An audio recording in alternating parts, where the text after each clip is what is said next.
Des musulmans algériens, tunisiens ou encore marocains se font agresser et malmener par leurs propres frères en religion aux portes de Gaza.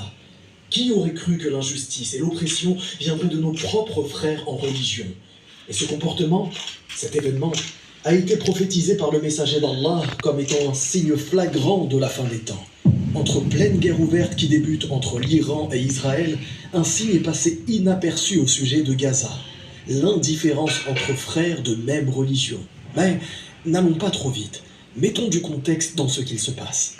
Un projet a récemment vu le jour pour protester contre le silence criant de nombreux États du monde au sujet des injustices subies à Gaza.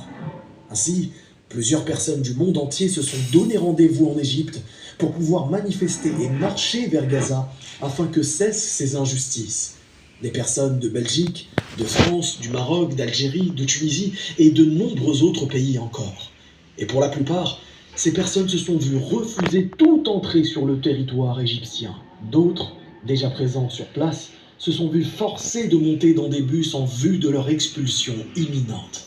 Mais pourquoi un tel comportement? Pourquoi de telles levées de boucliers devant des personnes ne désirant que le bien d'une communauté torturée?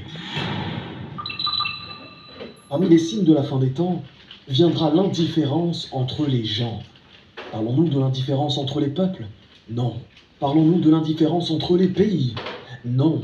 Nous parlons de l'indifférence entre frères de même religion. D'après Hudayfa radiyallahu anhu, le prophète sallallahu alayhi wa sallam a dit au sujet de l'heure: sa connaissance est auprès de mon Seigneur. Personne d'autre que lui ne sait quand elle viendra. Cependant, je vais vous informer de ces signes précurseurs et ce qui se produira avant sa venue. Avant sa venue, il y aura un trouble et une sauvagerie. On dit alors: ô messager d'Allah, nous savons ce qu'est le trouble, mais qu'est-ce que la sauvagerie? Il répondit: dans la langue des Abyssins, le meurtre, et il y aura entre les gens l'indifférence, ainsi personne ne connaîtra quiconque.